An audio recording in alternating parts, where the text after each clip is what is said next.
अध्याय 71 की कार्रवाई शुरू। _1 झांग जी के शब्दों को सुनकर एडजुटेंट झाओ झोंग ने अपने बगल में दस्तावेजों को उठाते हुए शेष बटालियन कमांडरों को बुलाने के लिए संचारक पर दबाव डाला। कैप्टन झांग, मैंने संख्याओं का मिलान कर लिया है। हमारे पास 15 सुरक्षा कंपनियों के 1850 लोग हैं, लेकिन कुल मिलाकर उनके पास केवल 230 आग्नेयास्त्र हैं और उनमें से अधिकांश सिर्फ साधारण बंदूकें हैं। उनकी युद्ध क्षमता। झाओ झोंग ने अपना वाक्य पूरा नहीं किया, लेकिन हर कोई समझ गया कि उसका क्या मतलब था। ये सुनकर झांग जी ने कुछ नहीं कहा, जब पास में बैठा लगभग 40 वर्ष का एक व्यक्ति अपनी भौहें सिकोड़ने के अलावा कुछ नहीं कर सका। कैप्टन झांग, इससे हमारी अगली निकासी योजना में देरी नहीं होगी, है ना? वह रेड स्टार टेक के प्रतिनिधि शाह वेपिंग थे और उनके शब्दों का काफी महत्व था।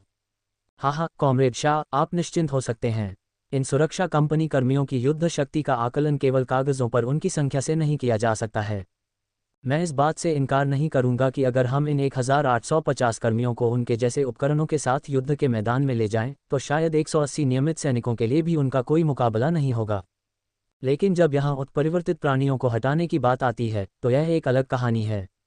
निस्संदेह भारी बोझ हमारी 6ठी बटालियन के कंधों पर पड़ेगा। हमने उन्हें मुख्य रूप से उन उत्परिवर्तित कीड़ों से निपटने के लिए यहाँ बुलाया है।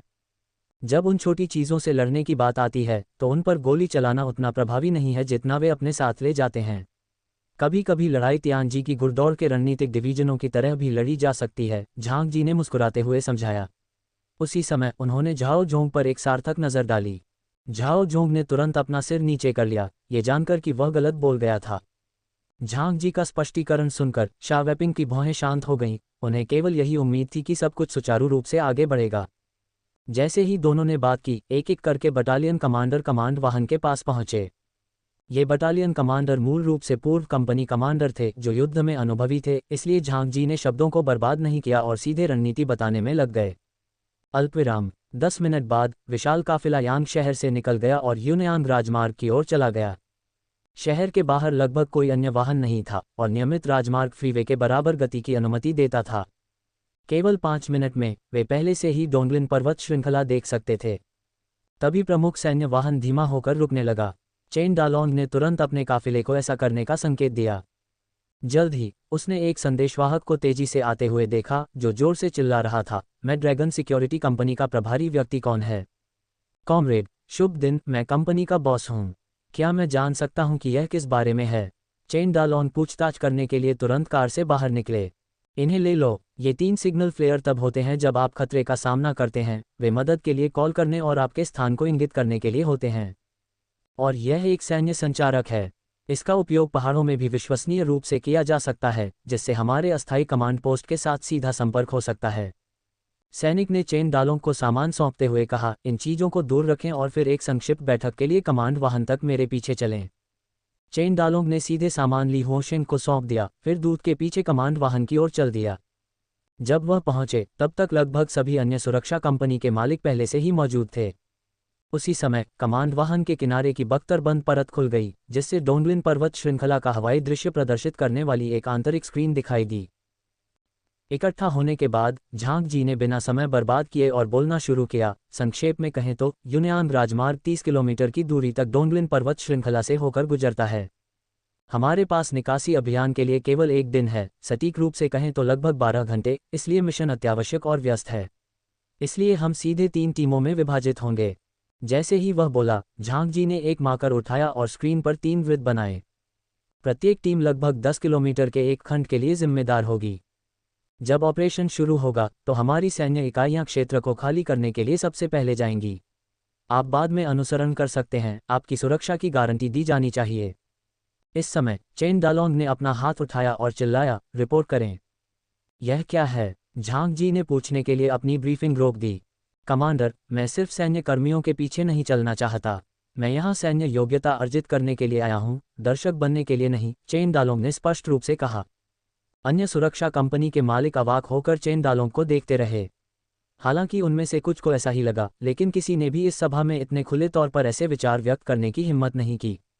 वे सभी चेन डालोंग को मजाक का पात्र बनते देखने का इंतजार कर रहे थे, लेकिन अप्रत्याशित रूप से झांग जी नाराज नहीं थे। इसके बजाय उन्होंने मुस्कुराते हुए कहा, ये निश्चित रूप से संभव है, लेकिन ये बहुत खतरनाक होगा, और यदि आप समूह से दूर चले जाते हैं तो खतरे का सामना करने पर आप तत्काल बचाव प्राप्त नहीं कर पाएंगे, इसलिए परिणामों पर सावधानी से विचार करें। हालांकि झांग जी एक बटालियन कमांडर थे, लेकिन उन्हें अभी तक अन्य सुपरह्यूमन्स का सामना नहीं करना पड़ा था और वह चेंडालोंग के प्रदर्शन के लिए काफ़ी उत्सुक थे। इसके बाद झांग जी ने मानचित्र पर निकासी मार्ग को चिन्हित करते समय सावधानियों के बारे में विस्तार से बताया। ठीक है, योजना मोटे तौर पर इस प्रकार है। यदि कोई प्रश्न है तो अब पूछने का समय है, झांग जी ने कहा। ये देखकर कि कोई कुछ नहीं बोल रहा है, उन्होंने आगे कहा, ठीक है, चूंकि यह मामला है, कृपया एक निकासी क्षेत्र चुनें। कुल मिलाकर 15 सुरक्षा कंपनियां हैं, प्रति क्षेत्र 5 कंपनियों के लिए बिल्कुल सही।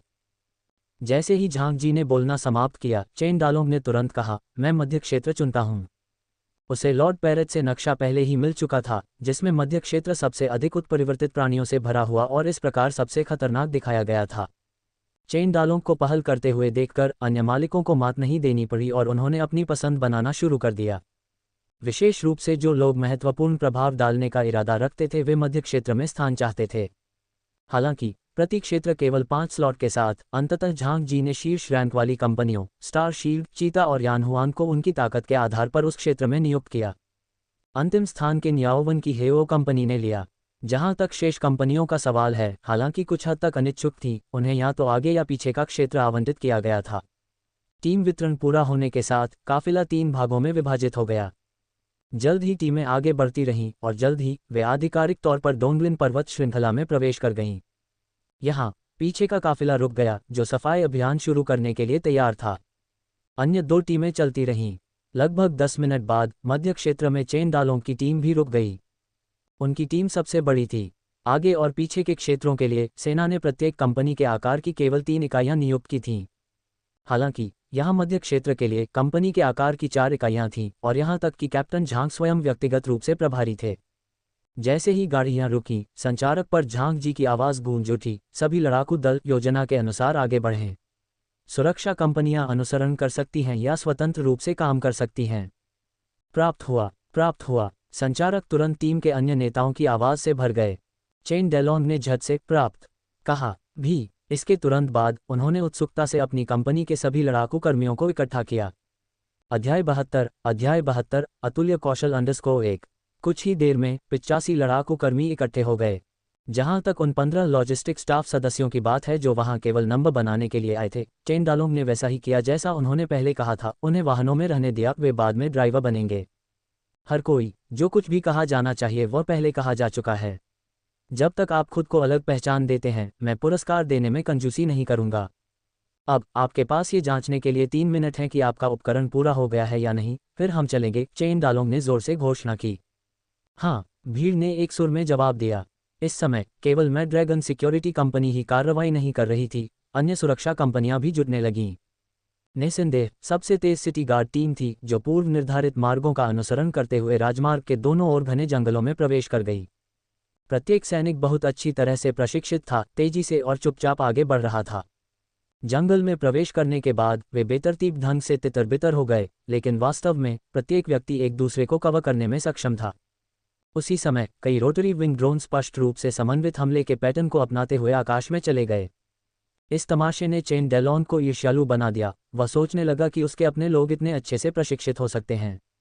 लेकिन यही वह समय था जब परिवर्तित चमगादड़ों का एक बड़ा झुंड जंगलों से उड़कर उनके सिर पर झपट्टा मार रहा था, जिससे एक के बाद एक ड्रोन आसमान से गिर रहे थे। जो सैन्य दल क्रमबद्ध तरीके से आगे बढ़ रहे थे, वे इस दृश्य को देखकर अपने रास्ते पर रुकने से खुद को नहीं रोक सके। इस परिचित दृश्य ने चेंडालोंग की अभिव्यक्ति को काफी दिलचस्प बना दिया। उसने अपना गला साफ किया और कहा, ठीक है, समय समाप्त हो गया है, मेरे पीछे आओ। एक बड़ी छुरी थामे हुए उसने मोर्चा संभाला और सबसे आगे चला। बॉस, ऐसा लगता है कि वहां सेना के साथ कुछ परेशानी है, क्या हमें इंतजार नहीं करना चाहिए? उस समय शार्पशूटरों में से एक लियू वेन हुआ, बोलने से खुद को रोक नहीं सका। उसे लगा कि उनका बॉस सचमुच काफी निर्भीक और लापरवाह था। क्या उसने नहीं देखा कि सेना भी रुक गई है? यह क्षेत्र शायद चमगादड़ों के उस समूह का क्षेत्र है, वे उड़ने वाली किसी भी चीज पर हमला कर देंगे, इसमें कोई आश्चर्य की बात नहीं है। हमने पहले भी इसका सामना किया है, चेंडालोंग ने लापरवाही से कहा। उसे वास्तव में कोई परवाह नहीं थी। ये स्पष्ट था कि बैट मैसेंजर ने कार्रवाई की थी। उनका लक्ष्य संभवतः अन्य दूतों के ट्रैक को कवर करना और पता लगाने से बचना था। चेन डालोंग के शब्दों ने तुरंत ली हुओशेंग और अन्य लोगों की स्वीकृति प्राप्त कर ली। बिल्कुल यही, इन उत्परिवर्तित चमगादड़ों की हमला करने की इच्छा वास्तव में प्रबल है। हमने कल सनसेट वैली में जो ड्रोन छोड़े थे उन्हें उत्परिवर्तित चमगादड़ों ने तुरंत मार गिराया, ली हुओशेंग ने दूसरों को आश्वस्त करने के लिए समझाया। आखिरकार यहाँ के अधिकांश कर्मचारी पहली बार उत्परिवर्तित प्राणियों का सामना कर रहे थे। लियू वेनहुआ को अचानक लगा कि उसके पास शब्द नहीं हैं। उनके पिछले युद्ध अनुभव ने उन्हें बताया कि चीज़ें इतनी सरल नहीं हो सकती। उसने अपने दांत भींच लिए, अपनी चिंताओं को फिर से व्यक्त करना चाहा, तभी अचानक उसकी पुतलियां फैल गईं और वह तुरंत चिल्लाया, सावधान। उस समय चेन डालोंग सड़क के किनारे पहुंच गया था और केवल 5 मीटर दूर एक पेड़ से एक छाया नीचे आई जिसने चेन डालोंग के चेहरे पर अविश्वसनीय गति से हमला किया। काली छाया ने जिस गति से प्रदर्शन किया, एक सामान्य व्यक्ति, भले ही उसने उसे देखा हो, शायद समय पर प्रतिक्रिया करने में सक्षम नहीं होगा। यह उल्लेख करने की आवश्यकता नहीं है कि इस समय चेन डालोंग ने दूसरी तरफ देखा था, लेकिन अगले ही पल एक ब्लेड की चमक ने काली छाया को 2 हिस्सों में विभाजित कर दिया और पूरी प्रक्रिया के दौरान चेन डालोंग ने अपना सिर भी नहीं घुमाया। उसे मारने के बाद ही चेन डालोंग ने नीचे देखा और कहा, तसक। ये वास्तव में एक उत्परिवर्तित कठफोड़वा है। इस पक्षी की चोंच वास्तव में लंबी और काफी तेज है। चिंता करना बंद करो और इस चीज को पैक करो, चलो जल्दी से बाहर निकलें, समय बहुत मुश्किल है, उसने अपने पीछे वालों को चिल्लाकर कहा, फिर अपना सिर घुमाए बिना वह जंगल में चला गया। लियू वेनहुआ इस दृश्य को अपनी जेब से लगभग बाहर निकली हुई आंखों से देख रहा था, सोच रहा था कि ऐसी प्रतिक्रियाएं शायद विशेष बलों के शैतानों से मेल खा सकती हैं। यहाँ तक कि विशेष बलों के सदस्यों को भी अपनी सांस रोककर जो कुछ हुआ था उसे हासिल करने के लिए ध्यान केंद्रित करना पड़ा। चेन डालोंग की तरह इतनी आसानी से ऐसा करना असंभव था। बूढ़ी जी, क्या मैं चीजें देख रहा हूँ? उसने अपने पास बैठे शार्प शूटर जी गुवांजोंग से पूछा। वे दोनों पहले हथियारों में कॉमरेड थे और यह जी गुवांजोंग ही था जिसने कल सबसे पहले भर्ती विज्ञापन देखा था और फिर उसे अपने साथ खींच लिया था। इससे पहले कि जी गुआंगजोंग बोल पाता, ली हुओशेंग, जो पास में था, ने कहा, ठीक है, जल्दी करो और पकड़ लो। कल हमारे मालिक ने खतरे की सूची के शीर्ष 30 में स्थान प्राप्त एक उत्परिवर्तित जंगली सुअर को मार डाला, ये कुछ भी नहीं है। ये कहने के बाद उन्होंने झांग चेंगागांग और अन्य लोगों का अनुसरण किया। दरअसल जो लोग कल सनसेट वैली से जीवित लौटे थे, उन्होंने अब जो देखा उससे उन्हें कोई आश्चर्य नहीं हुआ। उत्परिवर्तित जंगली सुअर को मारने के बाद चेन डालोंग ने घने जंगल में उनका नेतृत्व करते समय हर दिशा में खतरे पर नजर रखने की क्षमता प्रदर्शित की थी। और उन्हें ये जानने के बाद और भी आश्चर्य नहीं हुआ कि चेन डालोंग एक सुपरह्यूमन, एक विकासवादी थे। ली हुओशेंग ने जो कहा था उसे सुनकर और फिर जमीन पर उत्परिवर्तित कठफोड़वा की लाश पर नजर डालते हुए लियू वेनहुआ और अन्य नए सदस्यों ने तुरंत अपने नए मालिक के बारे में अपनी धारणा को अद्यतन किया। चेन डालोंग के लिए ये सिर्फ एक छोटा सा प्रकरण था और इस समय वह लॉर्ड पैरेट के साथ ब्लूटूथ ईयरपीस के माध्यम से फोन पर बात कर रहा था।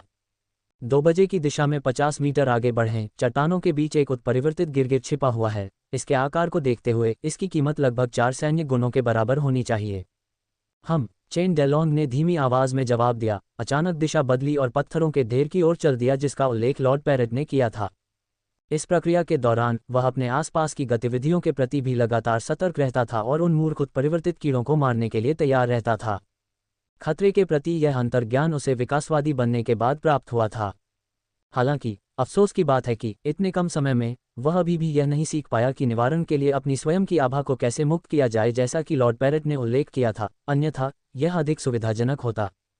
जैसे जैसे वह आगे बढ़ा, एक के बाद एक उत्परिवर्तित कीट प्रकट हुए, प्रत्येक नुकसान पहुंचाने की कोशिश कर रहे थे।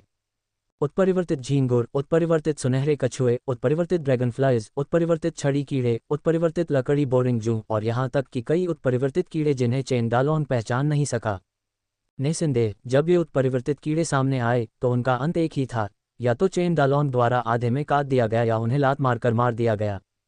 उनके आगे बढ़ने से टीम तेजी से आगे बढ़ी और पीछे के लोगों को ज्यादा चिंता करने की जरूरत नहीं पड़ी, उन्हें बस चेन डालोंग का अनुसरण करना था और लाशें इकट्ठा करनी थीं।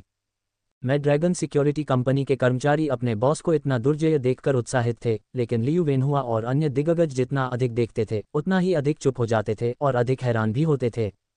वे बता सकते थे कि चेन डालोंग ने कोई पेशेवर प्रशिक्षण नहीं लिया था और वह पूरी तरह से अपनी असाधारण शारीरिक क्षमताओं के कारण इन उत्परिवर्तित प्राणियों से इतनी लापरवाही से निपटने में सक्षम था जो सामान्य ज्ञान को चुनौती देता था। जब सभी के मन में तरह तरह के विचार उभर रहे थे, तभी सामने चल रहे चेन डालोंग अचानक रुक गए। अध्याय 73 स्वीप _1 जब सभी ने चेन डालोन को रुकते देखा तो वे तुरंत सतर्क हो गए और जल्दी से इधर उधर देखने लगे। बॉस को क्या दिक्कत है? ली हुओशिंग ने धीमी आवाज में पूछा। चेन डेलोंग ने जवाब नहीं दिया, बल्कि दूसरी तरफ लियू वेनहुआ और जी गुवानजोंग को इशारा किया और फिर आगे मलबे के ढेर की ओर इशारा किया। उसने उत्परिवर्तित गिरगिट को पहले ही देख लिया था। वह 1 मीटर लंबा था और एक मूक शिकारी की तरह चुपचाप वहां पड़ा हुआ था। हालांकि चेन डेलोन को भरोसा था कि वह इसे स्वयं संभाल सकता है। अगर उसे सब कुछ करना होता तो वह इतने सारे अधीनस्थों की भर्ती क्यों करता? अब उन्हें परखने का सबसे अच्छा समय था। चेन डालोंग के हावभाव को देखकर लियू वेनहुआ और जी गुवानजोंग ने तुरंत उस दिशा में देखा। दोनों ही बेहद तेज नज़र वाले शार्प शूटर थे। सतर्क होने के बाद उन्होंने लगभग तुरंत ही लक्ष्य को देख लिया। उनकी राइफलें एक सुर में उठीं। बिना किसी स्पष्ट लक्ष्य के 2 गोलियां चलीं। फिर दूर स्थित गिरगिट के सिर पर 2 खूनी छेद दिखाई दिए और वह बिना किसी संदेह के मर चुका था। लक्ष्य का पता लगाने से लेकर उसे निष्क्रिय करने तक की पूरी प्रक्रिया में 1 सेकंड से अधिक का समय नहीं लगा।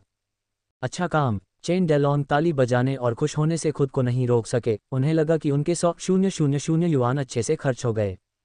यदि ये दोनों कल उत्परिवर्तित जंगली सुअर मुठभेड़ के दौरान वहां मौजूद थे, नहीं, भले ही केवल एक ही मौजूद था, उस सुअर को मार गिराया जा सकता था।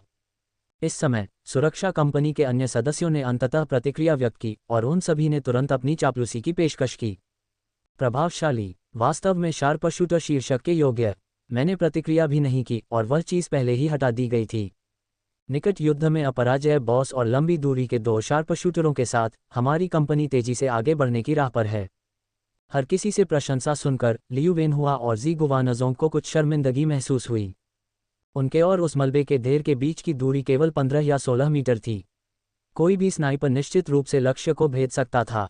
चेन डालोंग ने सौम्य और मुस्कुराते हुए स्वर में कहा, ठीक है, मैं इसके लिए आप दोनों की सराहना करूंगा। फिर उन्होंने लोगों को उत्परिवर्तित छिपकली की लाश ले जाने की व्यवस्था की और आगे बढ़ने के लिए आगे बढ़े। इसी समय उसके ब्लूटूथ हेडसेट के माध्यम से फिर से उत्परिवर्तित तोते की आवाज आई। 10 बजे 70 मीटर आगे बढ़ें और आपको एक विशाल चट्टान दिखाई देगी। इसके चारों ओर घूमें और आपको 3 उत्परिवर्तित किंग कोबरा मिलेंगे। उन्हें उतारते समय सावधान रहें। काट न लें। अपनी शारीरिक फिटनेस के बावजूद आप उनके जहर का सामना नहीं कर पाएंगे। पिछले शब्दों को सुनकर चेन डालोंग ने अवचेतन रूप से उस दिशा में मुड़ने और चलने के लिए अपना पैर उठाया, लेकिन जब उसने सुना कि उन्मूलन का लक्ष्य उत्परिवर्तित किंग कोबरा था तो उसका कदम लड़खड़ा गया, जिससे वह लगभग लड़खड़ा गया। उसने तुरंत खुद को स्थिर किया और ब्लूटूथ ईयरपीस में से एक को सावधानी से निकाला, उसे अपने मुंह के पास लाया और बहुत धीमी आवाज में पूछा, भगवान तोते, क्या आप मुझसे किंग कोबरा को उतारने के लिए कह रहे हैं? हाँ, क्या कोई समस्या है? परिवर्तित तोते ने पूछा। ऐसा नहीं है, ये सिर्फ ड्रैगन लॉर्ड है। वह चेन डेलोंग थोड़ा चिंतित महसूस कर रहे थे, बिल्कुल निश्चित नहीं थे कि खुद को अचानक कैसे व्यक्त किया जाए। परिवर्तित तोते ने थोड़ा मजाकिया लहजे में पूछा, क्या आपको अन्य तोतों को भी सम्मानपूर्वक भगवान तोते के रूप में संबोधित करना होगा? ओह नहीं, ये बस इतना ही है। चेन डालोंग के पास शब्द नहीं थे। ड्रैगन लॉर्ड सच्चे ड्रैगन का पुनर्जन्म है। आप संभवतः इन साधारण किंग कोबरा की तुलना ड्रैगन लॉर्ड से नहीं कर सकते, अन्यथा अगर वह ऐसी बात सुनता तो ड्रैगन लॉर्ड वास्तव में क्रोधित हो जाता। तो आप आगे बढ़ सकते हैं और आत्मविश्वास के साथ मार सकते हैं, न केवल किंग कोबरा को बल्कि अन्य दूतों को भी। जब तक आपके पास मेरी आज्ञा है, आप साहपूर्वक आगे बढ़ सकते हैं और मार सकते हैं, उत्परिवर्तित तोते ने बिना किसी मजाक के गंभीरता से कहा। दूसरे पक्ष की पुष्टि फिर से सुनकर चेन डालोंग को अब कोई झिझक नहीं हुई। उन्होंने तुरंत अपनी टीम को उत्परिवर्तित किंग कोबरा के स्थान की ओर ले गए। आगे जो हुआ वह लगभग पिछली घटनाओं जैसा ही था। चेन डेलोंग ने बढ़त लेते हुए अपनी टीम के लिए रास्ता साफ किया और तेजी से लक्ष्य स्थान की ओर बढ़े। टीम मौन रहकर आगे बढ़ी, जो कि चेन डेलोंग की आवश्यकताओं में से एक थी। जितना संभव हो उतना कम शोर मचाना ताकि शिकार को चौंका न दिया जाए। यह एक पहाड़ी जंगल था जो स्वाभाविक रूप से विभिन्न जानवरों की चीखों और उत्परिवर्तित प्राणियों के लड़ने, एक दूसरे को फाड़ने और चिल्लाने की निरंतर मिश्रित आवाज़ों से भरा हुआ था। इसके अलावा कभी कभी दूर से गोलियों की आवाज़ भी सुनी जा सकती थी। जब तक वे चुपचाप चलते रहे और गोलीबारी से बचते रहे, उनका अपना शोर पूरी तरह से छिपाया जा सकता था। कुछ ही क्षण बाद चेन डेलोंग ने अपने पीछे मौजूद लोगों को बंदूक से गोली चलाने का इशारा किया। उसने अपनी पीठ से स्वचालित राइफल भी निकाली और एक चट्टान के पीछे चला गया, जहां उसने वास्तव में दूसरी तरफ 3 उत्परिवर्तित किंग कोबरा देखे। उसने निर्णायक रूप से ट्रिगर खींच लिया। Bang bang bang. एक के बाद एक 3 गोलियों की आवाजें आईं, लेकिन उन्हें शर्मिंदगी उठानी पड़ी। केवल 10 मीटर की दूरी पर मौजूद 3 किंग कोबरा में से केवल एक को ही गोली लगी थी और वह सिर्फ पूंछ में लगी थी, जिससे कोई घातक घाव नहीं हो सका। उन 3 किंग कोबरा में से सबसे लंबे किंग कोबरा की लंबाई 7 मीटर और सबसे छोटे की लंबाई 5 मीटर थी। वे हमले से चौंक गए, लेकिन तुरंत तेजी से चेन डालोंग की स्थिति की ओर तैर गए। इससे चेन डेलोंग बार बार पीछे हटने से डर गए, लेकिन सौभाग्य से टीम के बाकी सदस्य ठीक समय पर पहुंच गए। धमाका धमाका धमाका धमाका धमाका धमाका। इसके बाद गोलियों की एक अच्छी तरह से समन्वित श्रृंखला शुरू हुई, जिसमें लगभग 15 दिग्गजों ने एक एक गोली चलाई। गोलीबारी के बाद 3 किंग कोबरा को गोली मार दी गई, जिससे प्रत्येक नाग के माथे पर कम से कम 3 गोलियां लगीं। ये देखकर चेन डेलोंग ने अपनी भौहें थोड़ी सी सिकोड़ लीं और कहा, इस तरह से एक साथ गोली चलाना गोलियों की बहुत बर्बादी है। अगली बार बंदूकों से लैस हम 20 लोग 4 समूहों में विभाजित हो जाएंगे और बारी बारी से गोलीबारी करेंगे।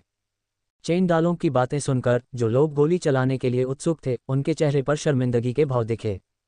हालांकि चेन डालोंग ने समझा कि टीम अभी बनी है।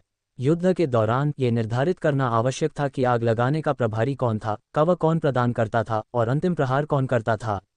इन सभी चीज़ों के लिए टीम वर्क और कई लड़ाइयों के माध्यम से समायोजन की आवश्यकता थी। इसलिए उन्होंने ली होशेंग को तुरंत टीम को विभाजित करने से पहले केवल ये बताया और फिर वे आगे बढ़ते रहे। इसके बाद जो कुछ हुआ वह लगातार दोहराव जैसा लग रहा था। चेन डेलोंग के पीछे चलने वाली टीम को यह जानने की क्षमता थी कि उत्परिवर्तित जानवर कहाँ छिपे हुए थे और हर बार उल्लेखनीय सटीकता के साथ उन्हें ढूंढ लेते थे। एक बार जब लक्ष्य स्थित हो गया तो उनमें से 2 शार्पशूटरों का तो जिक्र ही नहीं, बाकी दिग्गज इसे आसानी से संभाल सकते थे। इसके अलावा नए समूहों में विभाजित होकर और बारी बारी से गोलीबारी करके वे श्रेय के लिए प्रतिस्पर्धा के मुद्दे से बच सकते थे। इस प्रक्रिया में कम प्रोफाइल बनाए रखने के लिए चेन डालोंग ने अपनी ताकत का प्रदर्शन करने का कोई मुद्दा नहीं उठाया, लेकिन फिर भी वह दूसरों की नज़र में एक रहस्यमय व्यक्ति बन गया। ये स्पष्ट था क्यों। उत्परिवर्तित कीड़ों के सबसे अधिक हमलों का सामना करते हुए चेन डालोंग हमेशा टीम में सबसे आगे रहते थे। हर मिनट कम से कम 10 उत्परिवर्तित कीड़े उस पर हमला करते थे। फिर भी चेन डालोंग ने प्रत्येक हमले को आसानी से बेअसर कर दिया। अध्याय 74 उदार फसल _1। चेन डेलोंग की सहजता की तुलना में दूसरों का प्रदर्शन कुछ हद तक निराशाजनक था। टीम के बाकी सदस्यों को अकेले चेन डालोंग की तुलना में कम बार हमलों का सामना करना पड़ा और हर दिशा में कम से कम 2 या 3 लोग नजर रख रहे थे। लेकिन इन हालात में भी महज आधे घंटे के अंदर 15 लोग घायल हो गए। सौभाग्य से सभी को सुरक्षा प्राप्त थी और उन्हें जो चोटें लगीं वे घातक नहीं थीं। कुछ साधारण पट्टियों के साथ वे लड़ना जारी रख सकते हैं। परेशानी की एकमात्र बात यह थी कि सदस्यों में से एक को जहरीले बिच्छू ने काट लिया था और घाव काला पड़ने लगा था, जो स्पष्ट रूप से जहर का संकेत था। हालांकि उनके पास एंटीडोट्स भी थे जो उपयोग के बाद अस्थायी रूप से विषाक्तता को दबा देते थे, फिर भी यह सभी के दिलों पर छाया रहता था। यदि यह चेन डालों के बहादुर प्रदर्शन के लिए नहीं था, यदि ये सेना के मनोबल को स्थिर करने वाले 15 दिग्गजों के लिए नहीं था, यदि यह पिछले आधे घंटे में समृद्ध लाभ के लिए नहीं था, तो संभावना है कि कुछ ने पहले ही छोड़ दिया होता। चेन डालोंग निश्चित रूप से हर किसी की मानसिकता में बदलाव को महसूस कर सकते थे, लेकिन उन्हें इसकी परवाह नहीं थी। वह अच्छी तरह से जानता था कि कई दूतों द्वारा गुप्त रूप से उनकी रक्षा करने के कारण कोई वास्तविक खतरा नहीं था। यदि कोई इसे संभाल नहीं सकता तो उसे उन्हें बर्खास्त करने और बेहतर लोगों को भर्ती करने में कोई आपत्ति नहीं होगी। सभी की मानसिकता की तुलना में इस दौरान उनका ध्यान लाभ पर अधिक रहा। हालांकि उन्होंने केवल आधे घंटे के लिए ही क्षेत्र को साफ किया था, उन्होंने पहले ही कुल 10 बड़े उत्परिवर्तित प्राणियों को मार डाला था। चेन डालोंग ने त्वरित गणना की और अनुमान लगाया कि इन 10 उत्परिवर्तित प्राणियों को कम से कम 40 सैन्य योग्यता अंकों के लिए बदला जा सकता है। रास्ते में उनके द्वारा मारे गए उत्परिवर्तित कीड़ों की गिनती करते हुए उन्हें अन्य 10 या 20 अंक भी बनाने चाहिए, तो कुल मिलाकर कुल सैन्य योग्यता अंक 50 से अधिक हो जाएंगे। इस गति से वे 1 घंटे में 100 अंक अर्जित कर सकते थे और अधिकतम 5 घंटों में लेफ्टिनेंट के पद पर पदोन्नत होने के लिए पर्याप्त अंक जमा कर सकते थे। इस विचार से उसका हृदय रोमांच से भर उठा।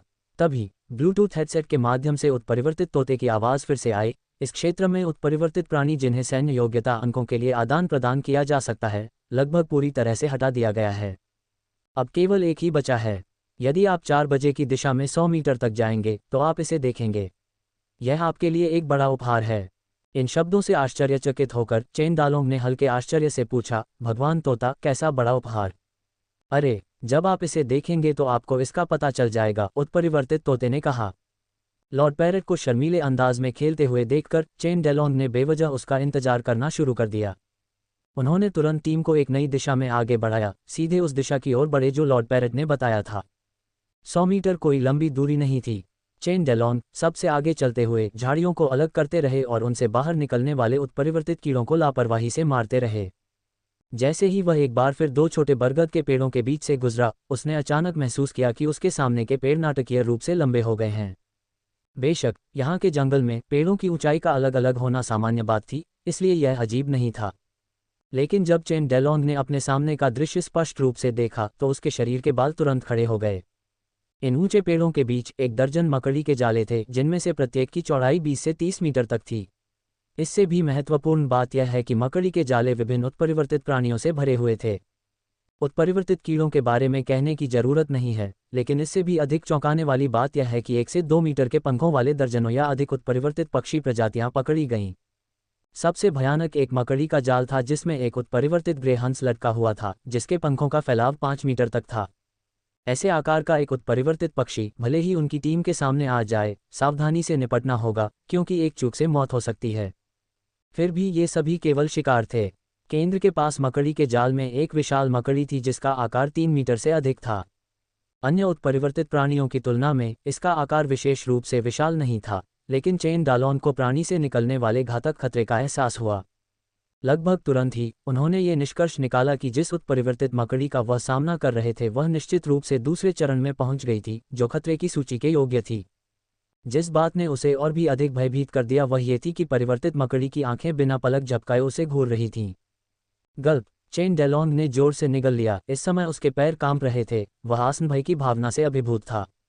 डरो मत, मैंने पहले ही इसके 3 पैर तोड़ दिए हैं। ये सिर्फ झांसा दे रहा है और हमें डराने की कोशिश कर रहा है। उस डर को रोकें और बस गोली मारो और यह हो जाएगा। उत्परिवर्तित तोते की आवाज़ ब्लूटूथ ईयरपीस के माध्यम से आई। इसके शब्दों में जादुई शक्ति थी जिसने चेन डालोंग के बेचैन दिल को तुरंत स्थिर कर दिया, विशेष रूप से जब उसने स्पष्ट रूप से देखा कि उत्परिवर्तित मकड़ी के वास्तव में 3 अप्राकृतिक रूप से मुड़े हुए मकड़ी के पैर थे, तो उसके दिल का डर एक पल में गायब हो गया। इसकी जगह उत्साह ने ले ली। यहाँ तक कि दूसरे चरण के उत्परिवर्तित मकड़ी के बारे में बात किए बिना भी मकड़ी के जाल से उत्परिवर्तित प्राणियों को हटाने से शायद उसे 20 से 30 अंक मिल सकते हैं। दूसरे चरण के उत्परिवर्तित स्पाइडर को सूची में जोड़ने पर उसके अंक आसानी से 100 को पार कर जाएंगे। ये सचमुच एक उदार उपहार था। इस उत्परिवर्तित मकड़ी को मारने का अर्थ आधे घंटे तक गुलामी करने से अधिक बड़ा पुरस्कार हो सकता है। ये विचार एक पल में चेन डालों के दिमाग में कौंध गए और अगले ही पल वह जोर से दहाड़ने लगे। मारना, टकराना, टकराना, टकराना। जैसे ही चेन डालों ने उत्परिवर्तित मकड़ी की ओर ट्रिगर खींचा, तुरंत गोलियों की आवाज गूंज उठी। इस समय चेन डालों के पीछे चल रहे अन्य लोग धीरे धीरे झाड़ियों से बाहर आ गए थे, और जब उन्होंने यहाँ की स्थिति देखी तो वे भी बहुत हिल गए। लेकिन चेन डालों की दहाड़ और गोलीबारी ने उन्हें तुरंत सदमे से बाहर निकालने में मदद की। लगभग सजगता से उन्होंने शूटिंग शुरू कर दी। दूसरे चरण की उत्परिवर्तित मकड़ी, जो खतरे के प्रति बेहद संवेदनशील है, जैसे ही चेन डेलॉन ने अपनी बंदूक उठाई, वह लगभग हिल गई। उसके पास बचे कुछ अंगों के साथ वह तेजी से आगे बढ़ा। उसी समय उसने अपने मुंह से जाल के टुकड़े निकाले और उन्हें चेन डालोंग और अन्य लोगों की ओर 10 मीटर से अधिक की दूरी पर फेंक दिया। वह उन्हें काटने और मारने के इरादे से तेजी से अंदर आ रहा था। उत्परिवर्तित मकड़ी का पलटवार शुरू में प्रभावी था। 2 दिग्गज जो अभी अभी झाड़ियों से गुजरे थे, उनके पास प्रतिक्रिया करने का समय भी नहीं था, इससे पहले कि वे मकड़ी के जाले की चपेट में आ गए और पास की झाड़ियों में फंस गए, हिलने डुलने में असमर्थ हो गए। हालांकि जैसे जैसे अधिक से अधिक लोग आ रहे थे, गोलाबारी और अधिक घनी हो गई, जिससे जल्द ही उत्परिवर्तित मकड़ी के खिलाफ दमनकारी आग लग गई। खासकर जब लियू वेनहुआ और जी गुवांजोंग पहुंचे, तो उनकी बेहद सटीक निशानेबाजी ने यह सुनिश्चित कर दिया कि भले ही वे महत्वपूर्ण स्थानों पर निशाना नहीं लगा सके, लेकिन उनके शॉट उत्परिवर्तित मकड़ी के शरीर पर गिरे। जैसे ही उत्परिवर्तित मकड़ी ने अधिक बंदूक की गोली के घाव जमा किए, उसे मौत का खतरा महसूस हुआ और उसने भागने का प्रयास किया। पर तब तक बहुत देर हो चुकी थी। कई गोलियां लगने से उसकी गति धीमी हो गई थी। न केवल उसका पलायन, बल्कि उसकी प्रतिक्रिया का समय भी कम हो गया था। ऐसी परिस्थितियों में सभी की हित दर आसमान छू गई। टकराना, टकराना, टकराना, टकराना, टकराना। गोलियों के एक और दौर के बाद रूपांतरित मकड़ी के शरीर पर 1 दर्जन से अधिक गोलियों के छेद हो गए, जिनमें कोई संदेह नहीं था। इस बार चेन डेलॉन्ग ने गोलियों की बर्बादी की परवाह नहीं की। अपनी बांह को जोर से हिलाते हुए उसने उच्च आत्माओं में कहा, चलो, इस बड़े आदमी को हमारे साथ ले जाओ और इसे सैन्य योग्यता अंकों के लिए बदल दो। अध्याय 75। इतना भयानक। _1 लड़ाई खत्म होने के बाद सभी ने राहत की लंबी सांस ली। जिस उत्परिवर्तित मकड़ी का उन्होंने अभी अभी सामना किया था वह वास्तव में भयानक थी। उन्होंने पहले जितने भी उत्परिवर्तित प्राणियों का सामना किया था उनमें से उन्होंने इतनी तेज प्रतिक्रिया समय और गतिमान गति वाला कोई प्राणी पहले कभी नहीं देखा था। इसकी तीव्र और अनियमित गतिविधियों के बीच इन सेवानिवृत्त सैनिकों को भी अपने लक्ष्य पर निशाना साधने और उसे भेदने में कठिनाई होती थी। सौभाग्य से उनकी टीम में स्नाइपर थे और अंत में वे फिर भी जीत गए। और सौभाग्य से कोई भी घायल नहीं हुआ, यहाँ तक कि वे दोनों भी जो मकड़ी के रेशम से पेड़ों से चिपके हुए थे बिल्कुल स्थिर हो गए थे। जैसे ही सभी ने आराम किया और युद्ध के मैदान का सर्वेक्षण करना शुरू किया, उनकी भावनाएं धीरे धीरे उत्साह में बदल गईं। इसमें कोई मदद नहीं कर रहा था, इस बार उनका माल अविश्वसनीय रूप से समृद्ध था। इस उत्परिवर्तित मकड़ी ने वास्तव में बहुत सारे शिकार पकड़े हैं। मैंने अभी गिनती की है और यहाँ कम से कम 23 उत्परिवर्तित पक्षी प्रजातियां हैं। उत्परिवर्तित कीड़ों का तो जिक्र ही नहीं किया गया है, जिनकी संख्या कम से कम 100 है। लाल बाल टिप्पणी किए बिना नहीं रह सके। अरे, अगर हम बाद में इन शिकार प्रकार के उत्परिवर्तित प्राणियों का सामना करते हैं तो यह आसान होगा। हम सीधे हमला कर सकते हैं और बहुत सारी लूट काट सकते हैं। लिटिल नाइफ तुरंत चिल्लाया। यदि आप नहीं जानते कि क्या कहना है तो कुछ भी न कहें। क्या आपने अभी नहीं देखा कि यह कितना खतरनाक था? वह उत्परिवर्तित मकड़ी भीड़ में घुसने से सिर्फ 4 या 5 मीटर दूर थी। ये केवल इसलिए है क्योंकि उस चीज़ में थोड़ी कम रक्षात्मक शक्ति है। यदि यह मोटी त्वचा और मांस वाले उन उत्परिवर्तित जंगली सुअरों में से एक होता तो हम अब तक मृत लोगों के साथ समाप्त हो चुके होते, रेड हेयर ने चिड़चिड़ाहट से कहा। वे दोनों मकड़ी के जालों के बीच से युद्ध की लूट का माल इकट्ठा करते हुए आगे बढ़ते हुए बातें कर रहे थे, लेकिन उन्हें यह देखकर आश्चर्य हुआ कि लूट का माल इकट्ठा करना उत्परिवर्तित मकड़ी से निपटने से भी अधिक कठिन हो गया। मकड़ी के रेशम ने शिकार को इतनी मजबूती से फंसा दिया था कि आमतौर पर 3 वयस्कों को मिलकर एक शिकार को जाल से अलग करना पड़ता था। और मकड़ी का जाला न केवल अत्यधिक चिपचिपा था बल्कि बहुत लचीला भी था। जब आप शिकार को फाड़ देते हैं तो खींचने वाले बल के कारण रेशम बाएं और दाएं पलट जाता है। यदि कोई चकमा देने के लिए पर्याप्त तेज नहीं था तो वे शिकार को पकड़ तो सकते थे, लेकिन अंत में स्वयं फंस जाते थे। अंत में ये चेन डालोंग ही था जो अब और अधिक देखने के लिए खड़ा नहीं हो सकता था, या शायद वह बस अधीर था और उसने व्यक्तिगत रूप से मकड़ी के जाले से शिकार को निकालना शुरू कर दिया। इस समय हर किसी ने वास्तव में देखा कि चेन डालोंग कितना मजबूत था। जिस काम को पूरा करने के लिए उन्हें 3 लोगों की आवश्यकता थी, चेन डालोंग आसानी से एक हाथ से कर सकते थे। और उनके विभिन्न प्रदर्शनों को देखते हुए जो कोई मूर्ख नहीं था उसके मन में एक स्पष्ट अनुमान था। 10 मिनट बाद चेन डालोंग ने लोगों को जंगल से बाहर निकाला और यूनयान राजमार्ग पर वापस ले गए। इस समय टीम का प्रत्येक व्यक्ति या तो अपने कंधे पर एक उत्परिवर्तित जानवर ले जा रहा था या कपड़े की थैलियों में उत्परिवर्तित कीड़ों को ले जा रहा था। कोई भी निष्क्रिय नहीं था। विशेष रूप से चेन डालोंग, जो टीम में सबसे आगे चल रहे थे, एक हाथ में उत्परिवर्तित मकड़ी पकड़े हुए थे और दूसरे हाथ से सबसे बड़े उत्परिवर्तित ग्रेगूज को खींचते हुए एक प्रभावशाली दृश्य बना रहे थे। अल्पविराम। इस बीच कमांड वाहन के अंदर झांग जी ने अपने सामने रिपोर्ट को देखते हुए सिरदर्द से अपना माथा रगड़ लिया। डोंगलिन पर्वत श्रृंखला में खतरे स्पष्ट रूप से कर्मचारी विभाग द्वारा किए गए विश्लेषण से कहीं अधिक थे। केवल आधे घंटे से अधिक समय में उन सुरक्षा कंपनियों ने कटु शिकायत करना शुरू कर दिया था। स्टार शील्ड, चीता सिक्योरिटी कंपनी, यानहुआंग और हेयाओ सभी पराजित और निराश होकर लौटे थे। इन सभी 4 सुरक्षा कंपनियों में अब कम से कम 10 सदस्य गंभीर रूप से घायल हो गए हैं। हाँ, गंभीर चोटें। जिन्हें वापस ले जाया गया वे अब आगामी लड़ाइयों में भाग नहीं ले सकेंगे। यहाँ तक कि 2 सुरक्षा कंपनियां भी हताहत हुईं, जिनमें कई मौतें हुईं। चीता सिक्योरिटी कंपनी में एक व्यक्ति की मृत्यु हो गई और कम सक्षम होने के कारण हियाओ सिक्योरिटी कंपनी को 3 लोगों की मृत्यु का सामना करना पड़ा। जहां तक छोटी मोटी चोटों की बात है वे और भी अधिक थीं। हर सुरक्षा कंपनी में कम से कम आधे कर्मचारी उस श्रेणी में आते थे। ये कहा जा सकता है कि केवल आधे घंटे से अधिक समय में इन सुरक्षा कंपनियों की प्रतिस्पर्धी भावना पूरी तरह से कुचल दी गई। और यह सिर्फ सुरक्षा कंपनियां नहीं थीं जिन्हें कठिन समय का सामना करना पड़ रहा था, यहां तक कि सफाई अभियानों के लिए भेजे गए सैन्य बल भी काफी संघर्ष कर रहे थे। ड्रोनों को मार गिराए जाने के कारण उत्परिवर्तित प्राणियों की खोज करने में कठिनाई 2 या 3 गुना बढ़ गई। खोज के दौरान उन पर लगातार उत्परिवर्तित कीड़ों का हमला हो रहा था। उत्परिवर्तन से गुजरने के बाद ये कीड़े अत्यधिक आक्रामक हो गए और उनमें मनुष्यों का कोई डर नहीं दिखा। आप लापरवाही से एक झाड़ी के पास से गुजर सकते हैं और एक उत्परिवर्तित प्रार्थना मंटिस छलांग लगा सकता है। यदि आपने समय पर प्रतिक्रिया नहीं दी तो यह एक ही झटके में आपके पैर पर एक लंबा घाव खोल सकता है। अब ऑपरेशन के केवल आधे घंटे से अधिक समय में सभी 400 व्यक्तियों वाले दस्तों को पहले ही गंभीर चोटें आ चुकी थीं।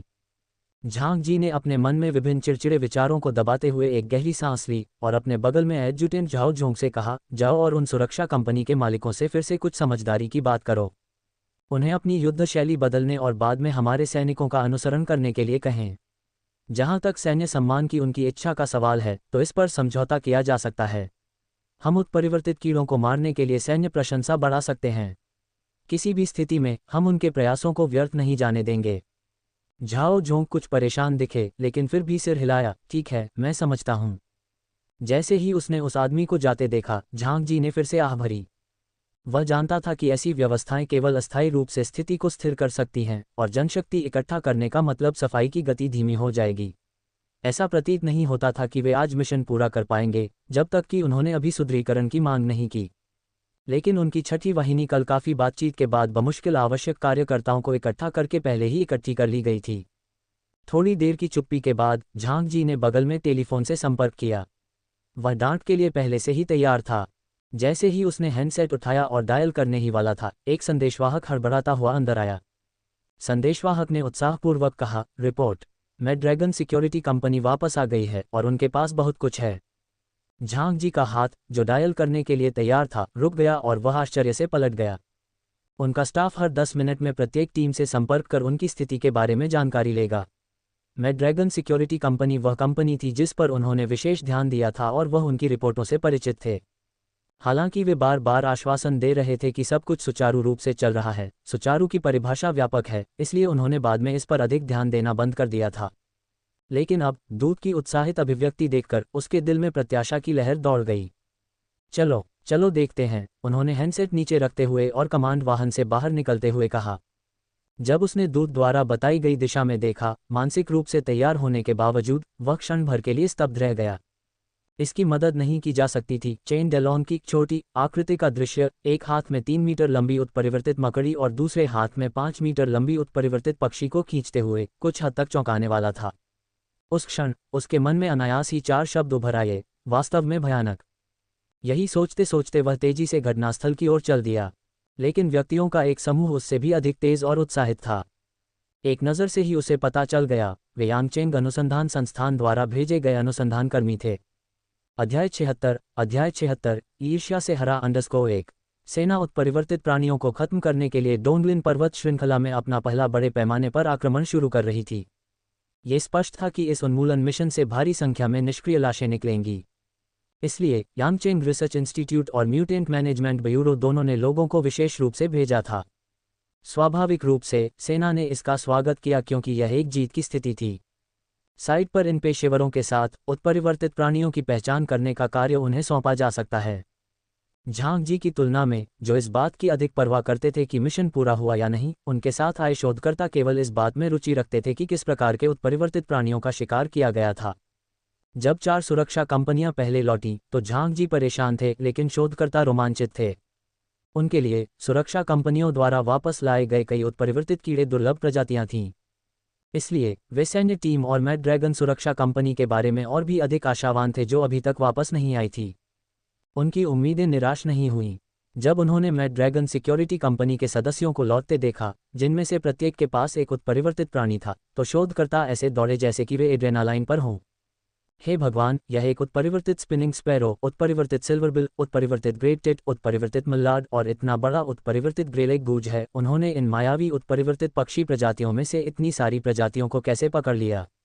एक उत्साहित शोधकर्ता ने बेतहाशा इशारा करते हुए कहा। वाह, बहुत सारे उत्परिवर्तित कीड़े भी हैं। यह क्या है? उत्परिवर्तित ड्रैगन जून।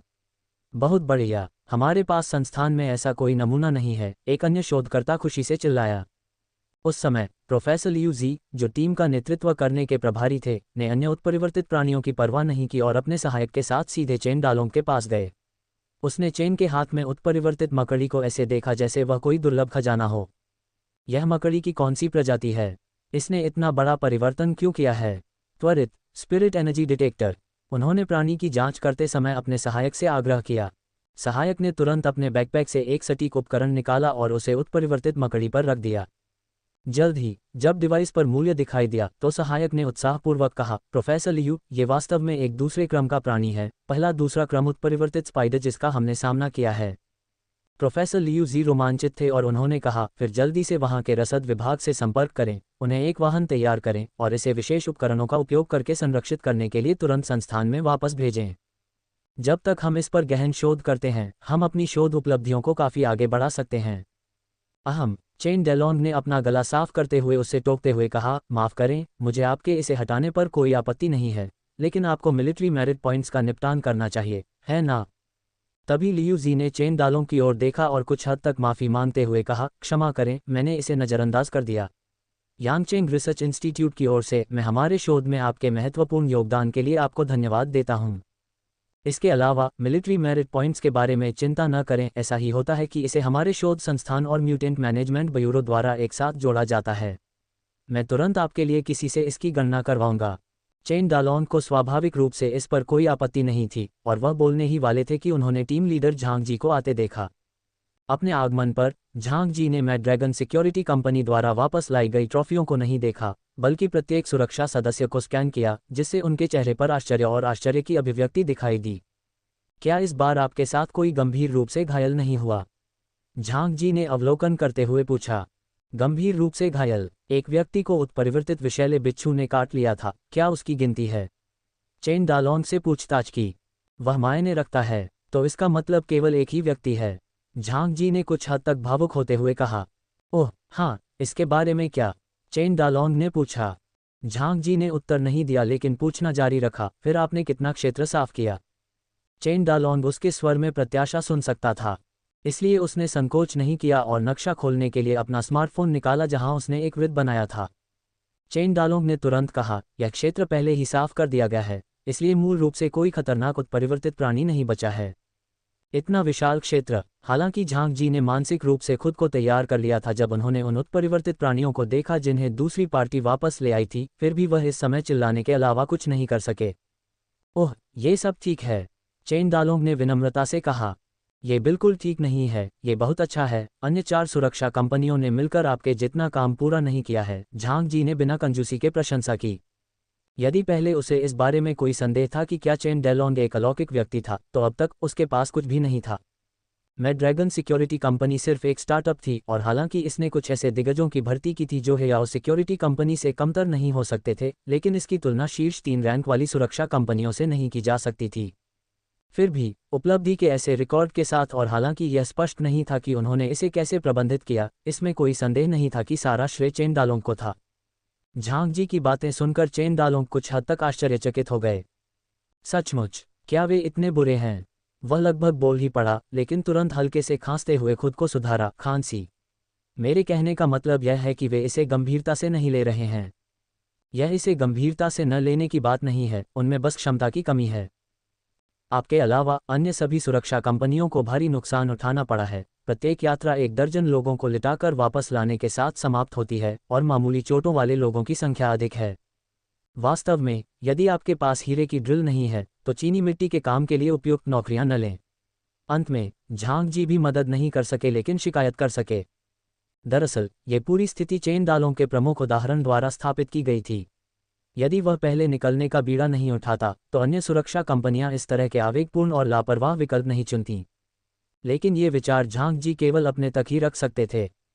इसमें कोई मदद नहीं कर रहा था। चेन डेलोंग और उनकी कंपनी बहुत सक्षम थे। एक कंपनी का मूल्य अन्य 4 की संयुक्त शक्ति से अधिक था। क्या वे आज समाशोधन कार्य को सफलतापूर्वक पूरा कर पाएंगे या नहीं, ये वास्तव में इस बात पर निर्भर करता है कि दूसरा पक्ष कितना कुशल हो सकता है। इस समय तक अधिक से अधिक लोग अस्थायी शिविर में वाहनों से बाहर आ रहे थे और जल्द ही म्यूटेंट प्रबंधन ब्यूरो और अन्य सुरक्षा कंपनियों के कर्मचारी भी आश्चर्य और अविश्वास के भाव के साथ पहुंचे। विशेषकर शीर्ष 3 सुरक्षा कंपनियों के सदस्यों को संदेह था कि वे जो देख रहे हैं वह वास्तविक है या नहीं, या शायद जिस स्थान पर वे गए थे वह वही स्थान नहीं था। आप देखिए, कागजी आंकड़ों के आधार पर मैड ड्रैगन सिक्योरिटी कंपनी की ताकत उनकी तुलना में केवल आधी थी। लेकिन अब दूसरे पक्ष द्वारा वापस लाए गए उत्परिवर्तित प्राणियों की संख्या कम से कम 3 नहीं, कम से कम 5 गुना थी। ये सब उन्हें एक हास्यास्पद बेतुका एहसास दे रहा था। हालांकि घटनाओं का क्रम किसी की इच्छा के आगे नहीं झुकेगा। वे स्तब्ध होकर देख रहे थे कि म्यूटेंट मैनेजमेंट ब्यूरो और यांगचेंग रिसर्च इंस्टीट्यूट की टीम एक साथ मिलकर काम कर रही थी। उन्होंने उत्परिवर्तित कीड़ों का मिलान करना शुरू किया और उत्परिवर्तित कीड़ों के प्रत्येक बैग की गिनती के बाद एक स्टाफ सदस्य तुरंत मौके पर संबंधित सैन्य योग्यता बिंदुओं की घोषणा करेगा। इन उत्परिवर्तित कीड़ों की गिनती के बाद मैड्रैगन सिक्योरिटी कंपनी के संचित सैन्य योग्यता अंक 68 अंक तक पहुंच गए थे। इस तरह के आंकड़े ने स्टार शील्ड, चीता और यान हुआंग अन्य 3 सुरक्षा कंपनियों के मालिकों को ईर्ष्या से हरा कर दिया, क्योंकि उनकी 3 कंपनियों के संयुक्त सम्मान बिंदु प्रतिद्वंद्वी द्वारा वापस लाए गए उत्परिवर्तित कीड़ों के बराबर भी नहीं थे। और ध्यान रखें, वे उत्परिवर्तित प्राणी सैन्य योग्यता अंकों के मुख्य स्रोत थे। अध्याय 77 सहयोग _1।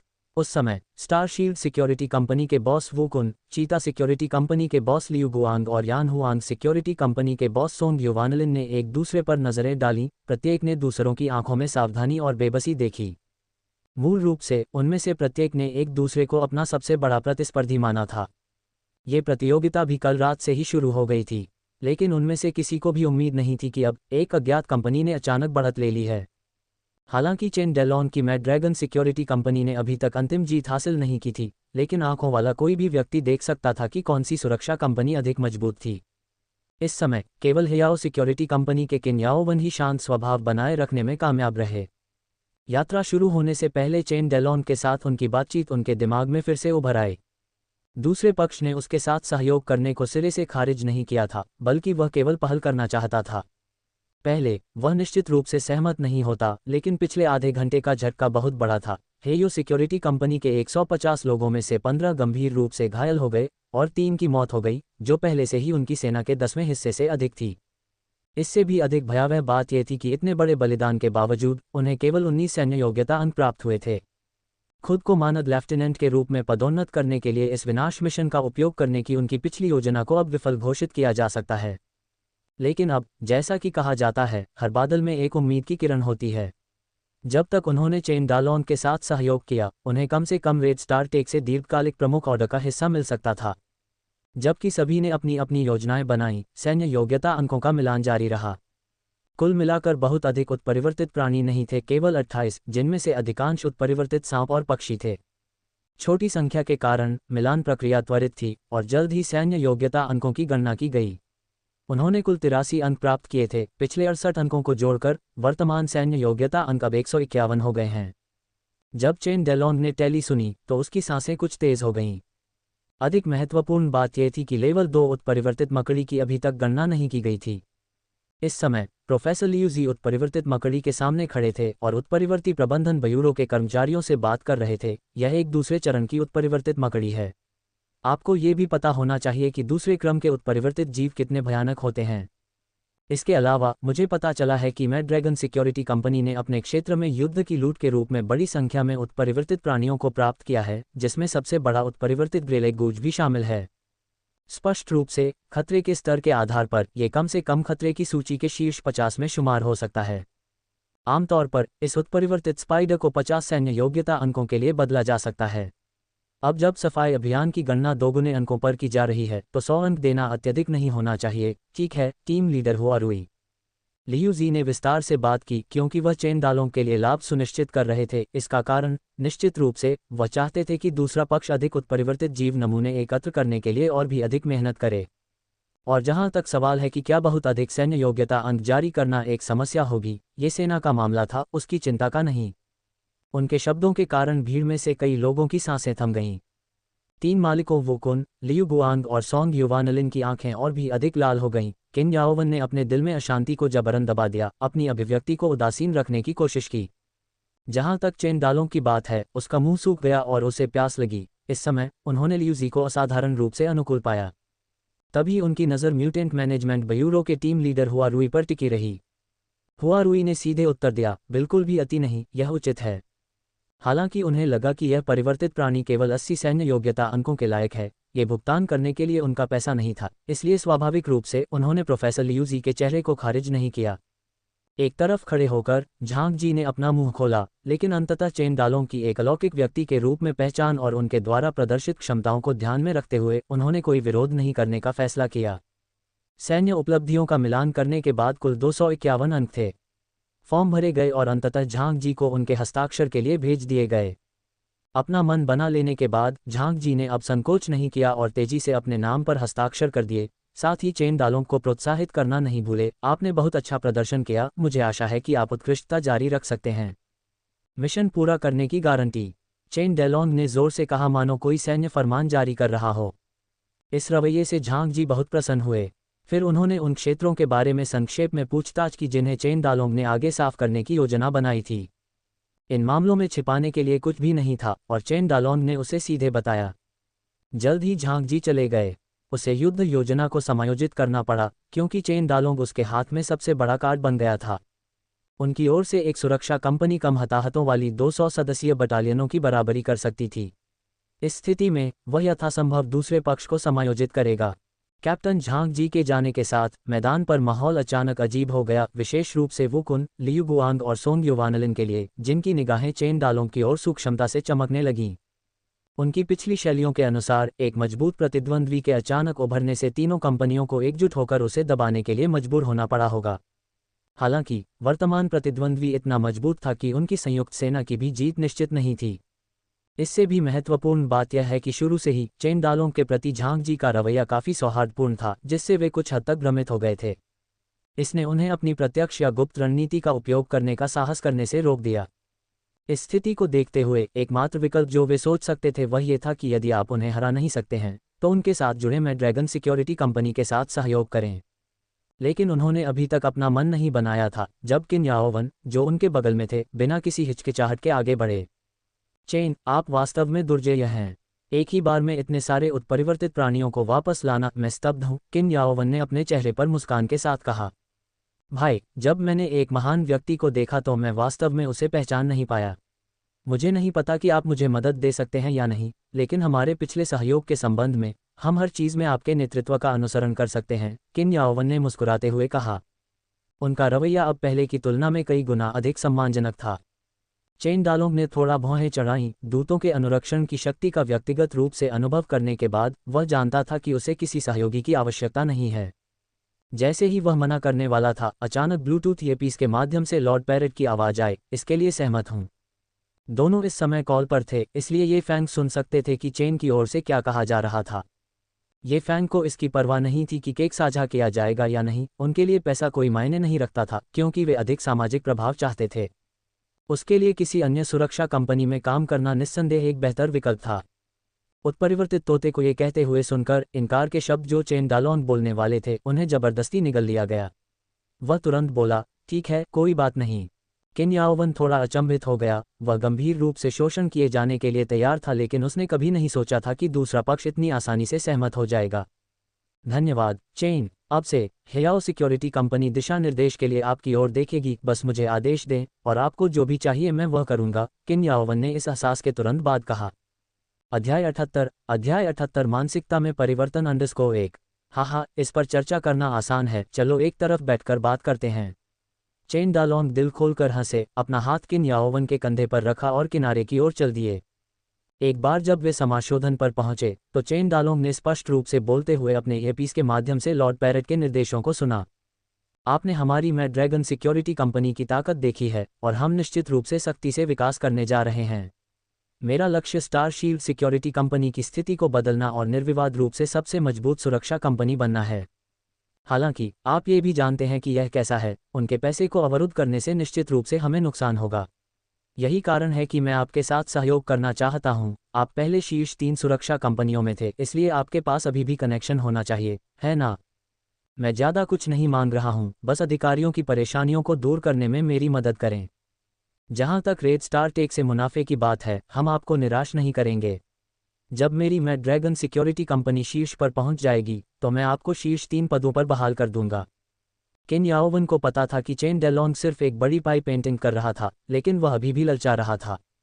जब तक चेन द्वारा चित्रित उस बड़े पाई का आधा नहीं, यहाँ तक कि 1/3 का भी एहसास हो जाता, वह अपनी वर्तमान दुर्दशा से बच सकता था। हालांकि स्टार शाइनिंग सिक्योरिटी कंपनी की स्थिति अब मजबूत लग रही थी। 150 से अधिक लोगों और 30 आग्नेयास्त्रों के साथ ये सर्वश्रेष्ठ में से एक प्रतीत होती थी। लेकिन केवल वही जानता था, कंपनी को फिर से खड़ा करने के लिए उसने अपनी सारी संपत्ति बेच दी थी और यहाँ तक कि कर्ज का पहाड़ भी जमा कर लिया था। कोई कह सकता है कि इस विनाश अभियान में भाग लेना एक बड़ा जुआ था।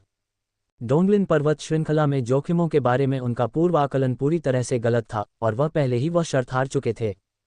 लेकिन अब चेन डालोंग के जहाज पर चढ़ने के बाद वह कम से कम एक न्यूनतम गारंटी और शायद चीज़ों को बदलने का मौका भी सुरक्षित कर सकता है। मैं आपको पर्याप्त धन्यवाद नहीं दे सकता, अब से आप जो भी कहेंगे मैं उसका पालन करूंगा, किन याओवन ने चेन डालोंग को गहराई से प्रणाम करते हुए कहा। हाँ, इतना विनम्र होने की जरूरत नहीं है, चेन डालोंग ने उसकी मदद करते हुए कहा। फिलहाल आपको विशेष रूप से कुछ करने की जरूरत नहीं है, बस बाद में सैन्य टीम का अनुसरण करें और आवश्यकतानुसार उत्परिवर्तित कीड़ों को बाहर निकालने में मदद करें, और समय आने पर मैं आपको फ़ोन करूंगा। उनकी बातचीत समाप्त होने के तुरंत बाद चेन डालोंग वापस लौट आए। इस बीच वू कुन, लियू गुआंग और सोंग ह्यूवानलिन जहां वे थे वहीं खड़े होकर उनका स्वागत करने के लिए अपने चेहरे पर मुस्कान के साथ आगे आए। बॉस चेन, आप काफ़ी प्रभावशाली हैं। हमारे पास आपके लिए एक व्यावसायिक प्रस्ताव है और आश्चर्य है कि क्या आपके पास इस पर चर्चा करने के लिए समय है। वू कुन ने दूसरों की ओर से बात की। जब तक वे एक सौदा कर लेते हैं और रेड स्टार टेक के उच्च अधिकारियों से मिलते हैं, वे चेन डालोंग को किनारे कर सकते हैं। लेकिन इसके बाद जो हुआ उसने उन्हें पूरी तरह से आश्चर्यचकित कर दिया। चेन डेलोंग ने 3 लोगों पर नज़र डाली। आखिरकार उसकी नज़र चीता सिक्योरिटी कंपनी के लियू गुआंग पर टिकी। बॉस लियू, अगर मुझे सही याद है तो हमारे निकलने से पहले आपने कहा था कि हमारी कंपनी वास्तव में मैड ड्रैगन कहलाने की हकदार है और आपकी कंपनी हमसे मेल नहीं खा सकती है ना? ठीक है, अब मेरा उत्तर है आप सही हैं, आप हमारी बराबरी नहीं कर सकते। चले जाओ। इसके साथ ही वह सीधे अपने वाहनों के बेड़े की ओर बढ़ गया और तीनों को अंधेरे भावों के साथ पीछे छोड़ दिया। हम्फ अपने आप से बहुत भरा हुआ सोचता है कि वह कुछ खास है क्योंकि उसके पास कुछ शक्ति है, लियू गुआंग ने अपने गौरव को ठेस महसूस करते हुए ठंडी खर्राटे के साथ कहा। वू कुन ने टिप्पणी की, फिलहाल वह वास्तव में कुछ विशेष है। जैसे ही लियू गुआंग अपना आपा खोने वाले थे, उन्होंने वू कुन को आगे कहते हुए सुना, लेकिन मैंने सुना है कि यह मैड ड्रैगन सिक्योरिटी कंपनी गैंगस्टरों के साथ चलती थी। एक समझदार नागरिक होने के नाते हमारा कर्तव्य है कि हम अधिकारियों को रिपोर्ट करें कि हम ऐसे हानिकारक तत्व को इस उद्योग में कैसे बने रहने दे सकते हैं। लियू गुआंग और सोंग ह्यूवानलिन दोनों इस सुझाव पर खुश हो गए, उनकी आंखें चमक उठीं। ये कदम किसी के नीचे से गलीचे को बाहर निकालने जैसा था। चेन डालोंग तीनों की साजिश से अनभिज्ञ था और अगर उसे पता भी था तो भी उसे कोई परवाह नहीं थी, क्योंकि किन याओवन को उसकी तरफ करना सिर्फ एक अतिरिक्त सावधानी थी। इससे भी महत्वपूर्ण बात यह है कि वह अपनी अतिमानवीय स्थिति पर भरोसा करते थे। हालांकि बेड़े में लौटने पर प्रोफेसर लियू जी को उनकी प्रतीक्षा करते हुए देखकर उन्हें कुछ आश्चर्य हुआ। प्रोफेसर लियू, आपको यहाँ क्या लाया है? चेन डालोंग ने विनम्रता से पूछा। उस आदमी पर उसकी बहुत अच्छी छाप थी। अभी उत्परिवर्तित प्राणियों के लिए सैन्य योग्यता मूल्य का आकलन करते समय चेन ने देखा था कि प्रोफेसर लियू ने थोड़ा उसका पक्ष लिया था। ये केवल अंतिम दूसरे चरण की उत्परिवर्तित मकड़ी नहीं थी, यहाँ तक कि पहले आए अन्य उत्परिवर्तित प्राणियों के साथ भी प्रोफेसर लियू और उनके शोधकर्ताओं के समूह ने जानबूझकर या अनजाने में थोड़ी अधिक कीमत बोली होगी। हालांकि प्रत्येक वृद्धि बहुत अधिक नहीं थी, केवल सैन्य योग्यता का अतिरिक्त 0.5 या 1 अंक था। इन छोटी राशियों में महत्वपूर्ण वृद्धि हुई, जिसके परिणामस्वरूप कम से कम अतिरिक्त 20 से 30 अंक प्राप्त हुए। हाँ, मेरे पास आपके लिए एक छोटी सी बात है। लियू जी ने सावधानी से अपनी जेब से कपड़े का एक टुकड़ा निकाला, उसे खोला और उसके अंदर मकड़ी के रेशम से लेपित था। मैंने आपकी सुरक्षा कंपनी के कर्मचारियों से सुना है कि जिस स्थान पर द्वितीय चरण की उत्परिवर्तित मकड़ी को मारा गया था, वहां इस प्रकार का बहुत सारा मकड़ी का रेशम है। क्या आप इसे इकट्ठा करने और इसे वापस लाने में मेरी मदद कर सकते हैं? बेशक, यह मुफ्त नहीं है। मैं इस कार्य के लिए 300,000 देने को तैयार हूँ। आप क्या कहते हैं? लियू जी ने प्रत्याशा से भरे चेहरे के साथ पूछा। जरूर, कोई समस्या नहीं, चेन डालोंग ने बिना किसी हिचकिचाहट के सहमति व्यक्त की। वास्तव में जो मांगा जा रहा था उसकी कीमत अधिक नहीं थी। 300,000 अन्य सुरक्षा कंपनियों को यात्रा के लिए प्रेरित करने के लिए पर्याप्त नहीं हो सकते हैं। आखिरकार उन उत्परिवर्तित प्राणियों को अलग रखते हुए अकेले उत्परिवर्तित कीड़े ही सिरदर्द पैदा करने के लिए पर्याप्त हैं। यदि लापरवाही के परिणामस्वरूप 1 या 2 लोग गंभीर रूप से घायल हो जाते हैं तो चिकित्सा लागत में कटौती के साथ ये संदिग्ध है कि क्या कोई लाभ होगा। हालांकि चेन डेलोंग के लिए यह आसानी से निपटा जाने वाला कार्य था। इससे भी महत्वपूर्ण बात यह है कि उन्हें उम्मीद थी कि जब भविष्य में सैन्य कारनामों का मिलान करने की बात आएगी तो दूसरा पक्ष उनका पक्ष लेना जारी रखेगा। एक बार शर्तों पर सहमति बन जाने के बाद चेन डालोंग ने अपनी टीम के साथ फिर से निकलने से पहले सभी को 15 मिनट का आराम दिया। गौरतलब है कि इस प्रक्रिया के दौरान विनाश अभियान के लिए निकले 400 सदस्यीय दस्ते भी धीरे धीरे वापस लौट आए थे। लेकिन जो लूट वे वापस लाए थे वह आश्चर्यजनक रूप से मैड ड्रैगन सिक्योरिटी कंपनी द्वारा हासिल की गई तुलना में कम थी, जिससे अन्य कंपनियों के मालिकों को तुरंत मैड ड्रैगन सिक्योरिटी कंपनी की क्षमताओं की गहरी पहचान मिल गई। वास्तव में न केवल अन्य लोग प्रभावित हुए, सबसे अधिक सदमे में मैं ड्रैगन सिक्योरिटी कंपनी के कर्मचारी स्वयं थे। उन्हें वास्तव में यह उम्मीद नहीं थी कि उनकी अपनी कंपनी इतनी शानदार होगी। इसलिए जब 15 मिनट का विश्राम समाप्त हुआ तो चेन डालों को ज़्यादा कुछ कहने की जरूरत नहीं पड़ी।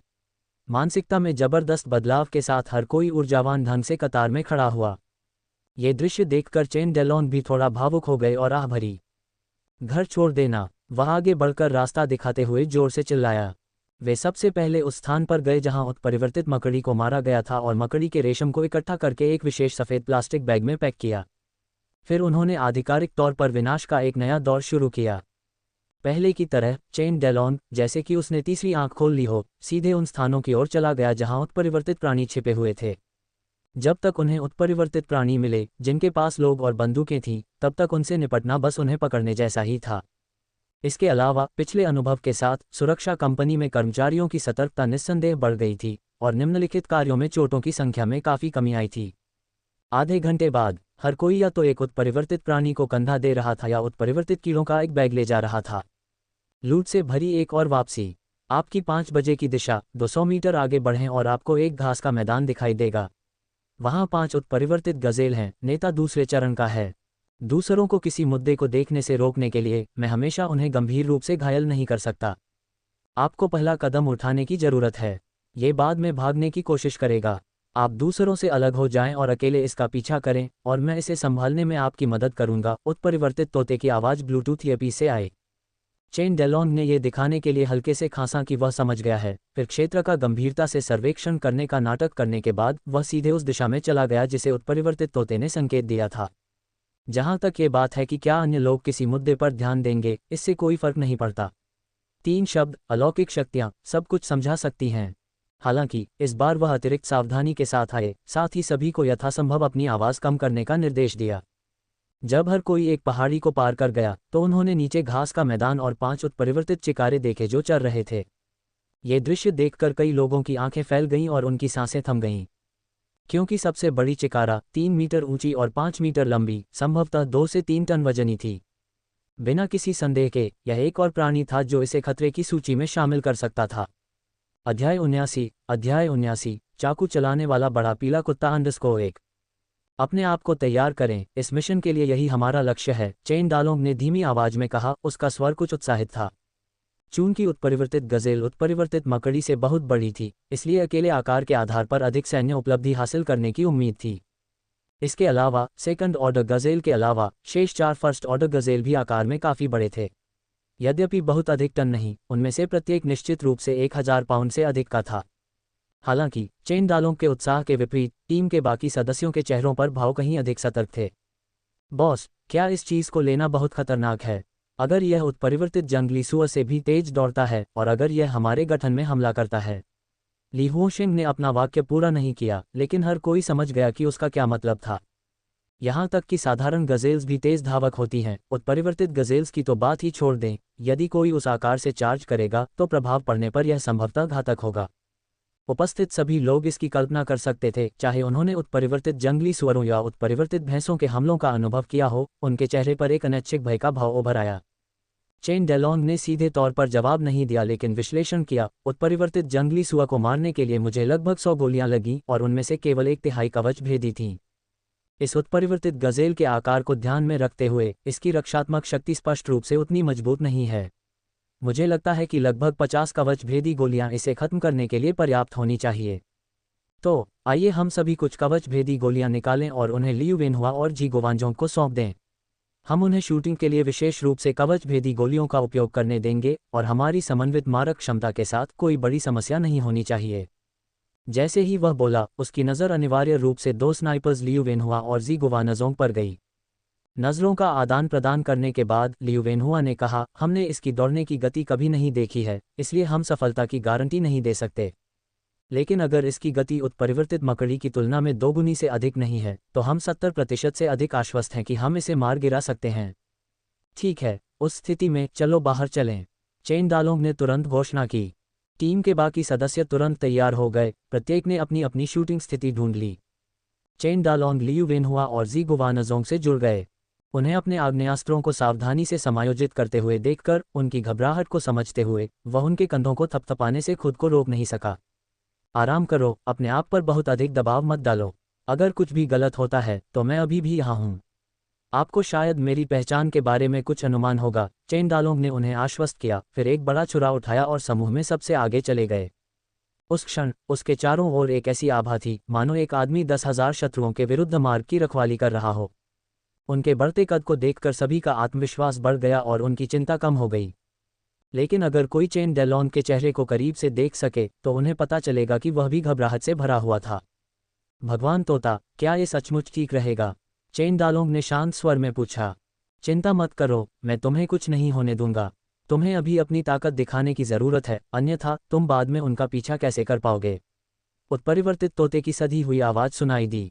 चेन डेलॉन्ग ने इस पर ज्यादा सोचना बंद कर दिया, गहरी सांस ली और धीरे से एक हाथ उठाया।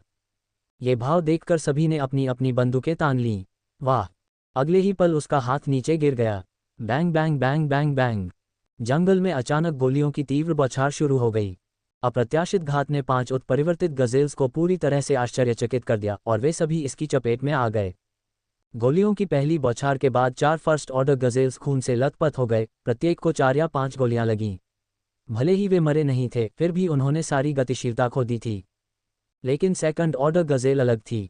इसे कम से कम आधे लोगों ने निशाना बनाया, लेकिन एक दौर की गोलीबारी के बाद ये केवल 3 बार ही हिट हुआ। दरअसल जैसे ही सभी ने फायरिंग की, ऐसा लगा कि उन्हें खतरे का आभास हो गया है और वे तेजी से आगे बढ़े। उत्परिवर्तित मृग, हालांकि आकार में विशाल था, ऐसी गति से चला जो आश्चर्यजनक था। पहले से सामना की गई उत्परिवर्तित मकड़ी की तुलना में कम से कम 4 या 5 गुना तेज। ये पूरे जोश में एक स्पोर्ट्स कार की तरह थी। एक साइड स्टेप के तुरंत बाद ये चेन डालोंग और अन्य पर लॉक हो गया और सीधे उन पर हमला करने लगा। Bang bang bang bang bang. गोलाबारी जारी रही, लेकिन दूसरे क्रम का मृग बहुत तेज था और वह एक सीधी रेखा में नहीं चला। इसके बजाय वह दिशा बदलती रही, जिससे अधिकांश लोगों की गोलियां चूक गईं। हालांकि इसके शरीर पर गोलियों के छेद बढ़ते जा रहे थे, लेकिन उनके बीच की दूरी लगभग 30 से 40 मीटर ही थी। इन परिस्थितियों में उनके रैंकों में सेंध लगाने से पहले इसे नीचे ले जाना असंभव था। चेन डेलॉन का माथा पसीने से लथपथ था, ब्लेड पकड़ने वाला उसका हाथ भी अनजाने में कांप रहा था। इसी समय चेन डेलॉन को अचानक ठंडक महसूस हुई और उसके रोंगटे खड़े हो गए। एक भयावह उपस्थिति उभरी, लेकिन यह आभा परिवर्तित मृग से नहीं निकल रही थी, यह उसके पीछे से आ रही थी। जैसे ही यह उपस्थिति बढ़ी, उत्परिवर्तित मृग जैसे कि सबसे भयानक चीज का सामना कर रहा हो, उसने तुरंत अपने उन्मादी हमले को रोक दिया, चारों ओर चक्कर लगाया और हताश होकर भाग गया। जल्दी इसका पीछा करो। चेन डालोंग के पास आराम करने का समय नहीं था, इससे पहले कि उसने बदले हुए तोते की आग्रह भरी आवाज सुनी।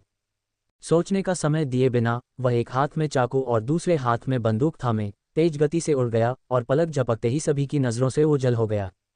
समूह के पीछे 50 मीटर से अधिक लंबा एक विशाल किंग कोबरा धीरे धीरे पीछे हट रहा था, जिससे उसके पीछे सन्नाटा छा गया। दूसरी ओर 200 मीटर से अधिक दूर तक घबराकर दौड़ने के बाद उत्परिवर्तित मृग एक झाड़ी के पास से गुजरा, जिसमें से एक विशाल उत्परिवर्ती भैंसा अचानक बाहर निकल आया। गार्ड से पकड़े जाने पर वह हवा में उछल गया और 1 दर्जन मीटर से अधिक उड़ गया। मृग लुढ़क गया, उठ गया और दूसरी दिशा में भाग गया, लेकिन इस देरी ने चेन डालों को दूसरों से दूर जाने की अनुमति दी। एक बार जब ये फैंग, जिसके पास उत्परिवर्तित तोता था, को यकीन हो गया कि उसे खोजा नहीं जाएगा, तो वह चेन डालों की ओर झपटा। साथ ही उसने कहा, चाकू ऊपर फेंको। लॉर्ड पैरेट को देखकर चेन डेलॉन ने संकोच नहीं किया और चाकू को फेंक दिया, लेकिन उत्परिवर्तित तोते ने बड़े चाकू को पकड़ने के बाद उसे दूसरी तरफ झाड़ियों की ओर फेंक दिया। इससे पहले कि बड़ा चाकू जमीन पर गिरे, एक बड़ा पीला धब्बा झाड़ियों से बाहर निकला, जिसने चाकू के हैंडल को अपने मुंह में पकड़ लिया। इससे पहले कि चेन डेलॉन स्पष्ट रूप से देख सके कि यह क्या था, वह आकृति पीली बिजली के बोल्ट में बदल गई और एक झटके में उसकी दृष्टि से गायब हो गई। चेन डालोन थोड़ा रुका, लेकिन उसने संकोच नहीं किया और उसका पीछा किया। जब वह 200 मीटर और दौड़ा तो उसने एक ऐसा दृश्य देखा जिसने उसे चौंका दिया। एक बड़ा पीला कुत्ता अपने मुंह में एक बड़ा चाकू पकड़े हुए भयानक गति से उत्परिवर्तित मृग के चारों ओर दौड़ रहा था। हर बार जब वह मृग के करीब पहुंचता तो बड़े चाकू से उसके शरीर पर एक लंबा घाव हो जाता। जब तक चेन डालोन पहुंचे तब तक उत्परिवर्तित मृग पहले से ही चाकू के घावों से भरा हुआ था। उस समय बड़ा पीला कुत्ता चेन डालों की ओर देख रहा था। उसकी आकृति परिवर्तित मृग के सामने से छलांग लगाते हुए फिर से चमक उठी। जैसे ही उसने ऐसा किया, उसके मुंह में रखा बड़ा चाकू मृग के गले में आर पार हो गया। गड़गड़ाहट। रूपांतरित मृग अंततः अधिक समय तक टिक नहीं सका और मृत होकर जमीन पर गिर गया। अध्याय 80 दिल से दिल की बात _1।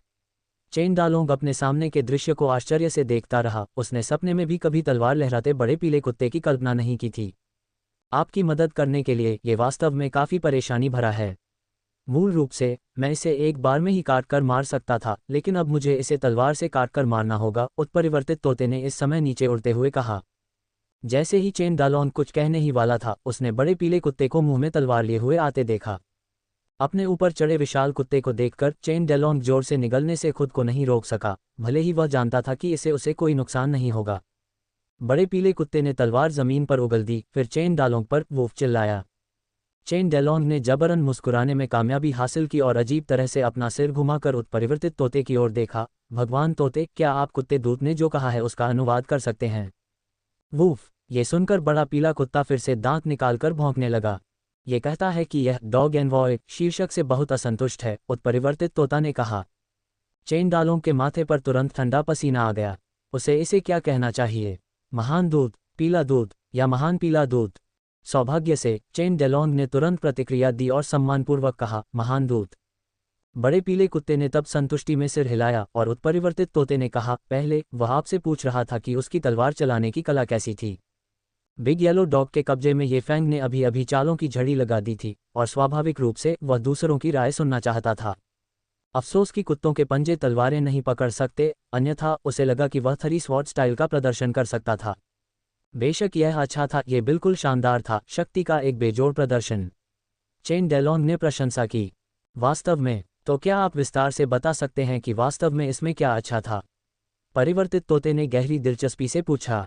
चेन डालोंग का दिमाग खाली हो गया। विवरण के बारे में अनुवर्ती प्रश्न कैसे हो सकते हैं?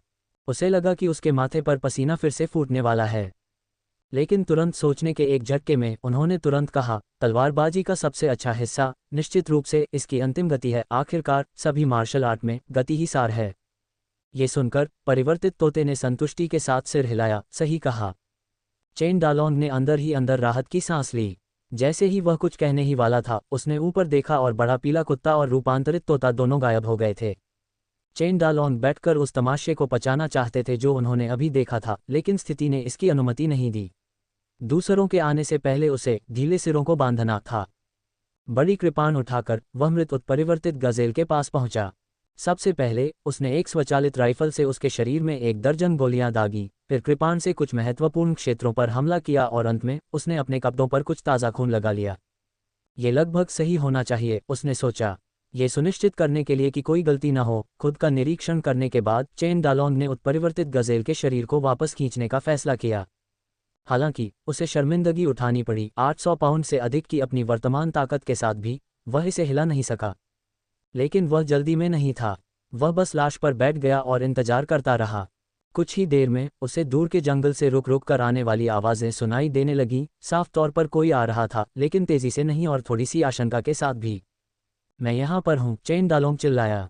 सावधानी से आगे बढ़ रहे ली होशिंग और अन्य लोग चिल्लाने की आवाज़ सुनकर उत्साहित हो गए।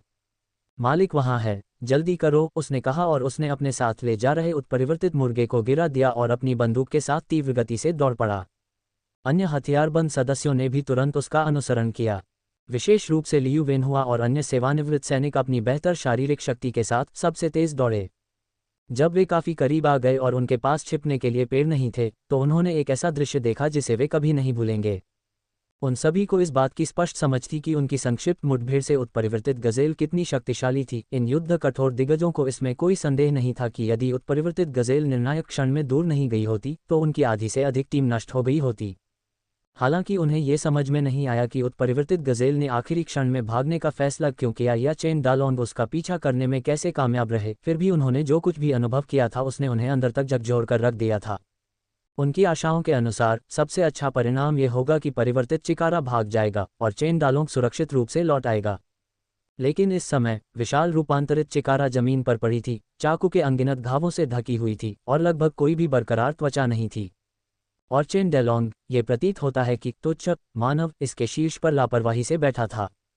इस दृश्य का दृश्य आघात बहुत बड़ा था, जिससे इन सैन्य दिग्गजों के पास शब्द नहीं थे। इस बीच ली होशिंग और अन्य जो थोड़ा पीछे थे, उन्होंने भी पकड़ ली थी। लेकिन उनका झटका उतना बड़ा नहीं था। आखिरकार उनके मन में कल एक बड़े जंगली सुअर को मारने के बाद आज एक और उत्परिवर्तित चिकारे को मारना उचित लग रहा था, है न?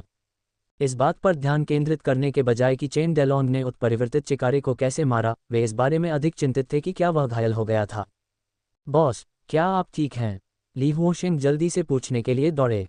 मैं ठीक हूँ, ये सारा खून उत्परिवर्तित चिकारे का है। चेन डेलोंग ने अपना हाथ लहराया और दूसरों की ओर देखते हुए जोर से पूछा, रस्सी किसके पास है? उन्हें बाहर लाओ और इस चीज़ को बांधो, चलो इसे एक साथ वापस खींचते हैं। चेन डालों की व्यवस्था सुनकर हर कोई अपने चेहरे पर मुस्कान के साथ आगे बढ़ने लगा, उनका दिल खुशी से फूट पड़ा। परिवर्तित चिकारे को मारना एक बात थी, लेकिन जिस बात ने उन्हें सबसे अधिक उत्साहित किया वह चेन डालों की भयानक युद्ध शक्ति को देखना था। इस समय वे सभी अपने उज्ज्वल भविष्य को लेकर उत्साहित थे।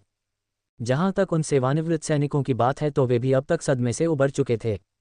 आपस में हल्की चर्चा के बाद लियू वेनहुआ और जी गुवानज़ोंग चेन डालोंग के पास जाने के लिए आगे बढ़े। बॉस, मैं पूछना चाहता हूँ, क्या आप सचमुच एक अलौकिक व्यक्ति हैं? इस बार जी गुवानज़ोंग ने बात की। अगर मैं हूं तो क्या होगा, अगर नहीं हूं तो क्या होगा? चेन डालोंग ने मुस्कुराते हुए पूछा। ओह ठीक है, क्या देश के पास नीतियां नहीं हैं? इससे आपको फ़ायदा होगा, आप क्यों नहीं जाते? जी गुवानज़ोंग ने पूछताछ की। जवाब देने के बजाय चेन डालोंग ने वापस पूछा, आप सभी यांग शहर से हैं, है ना? हाँ ये सही है। उन दोनों ने सिर हिलाया। मुझे बताओ, ऐसे समय में हम कब तक शांति से रह सकते हैं? इन प्राणियों के लगातार उत्परिवर्तन के साथ मुझे लगता है कि देर सबेर युद्ध अवश्य छिड़ जाएगा, और जब वह समय आएगा तो हर स्थान पर कर्मचारियों की कमी हो जाएगी। मैं बस यहीं रहना चाहता हूं और अपने गृहनगर में और अधिक योगदान देना चाहता हूं। क्या आप भी नहीं चाहते कि आपका परिवार और दोस्त थोड़ा सुरक्षित रहें? इसके अलावा जब तक हम इन उत्परिवर्तित प्राणियों से लड़ रहे हैं, हम अपने घर और देश की रक्षा कर रहे हैं, तो इससे क्या फर्क पड़ता है कि हम कहाँ हैं? चेन डालोंग के हर शब्द ने दोनों व्यक्तियों को प्रभावित किया। उन्होंने एक दूसरे को देखा और अचानक दोनों मुस्कुराने लगे। वे सिर्फ इसलिए पूछने आए थे क्योंकि वे अपने दिल की बेचैनी को दूर नहीं कर पा रहे थे, लेकिन अब चेन डालोंग ने जो कहा उसे सुनकर यह एक आत्मज्ञान की तरह था। सही, जब तक हम उत्परिवर्तित प्राणियों के विरुद्ध लड़ रहे हैं, चाहे हम कहीं भी हों, क्या हम अपने घर और देश की रक्षा नहीं कर रहे हैं? जब उनमें से कुछ लोग बात कर रहे थे, बाकी लोगों ने पहले ही रूपांतरित चिकारे को बांध लिया था और अब उसे वापस खींचने का समय आ गया था। निस्संदेह यह एक बड़ा कार्य था। उत्परिवर्तित गजेल को सफलतापूर्वक खींचने में चेन डालोंग सहित कम से कम 10 लोगों की आवश्यकता पड़ी। शुक्र है, उन्हें उसी रास्ते से लौटने की जरूरत नहीं पड़ी। उन्हें बस परिवर्तित चिकारे को 400 मीटर दूर यूनयांग राजमार्ग तक खींचना था और फिर वे उसे वापस खींचने के लिए एक ट्रक के साथ आ सकते थे। फिर भी उन्हें पूरे 20 मिनट लग गए। फिर उन्होंने वाहन लाने के लिए एक समूह को वापस भेजा। परिवर्तित चिकारे को ट्रक पर लाने में लगभग 10 मिनट और लग गए। और जब वे अस्थायी शिविर में लौटे तो आश्चर्य की बात नहीं कि इससे एक और सनसनी फैल गई।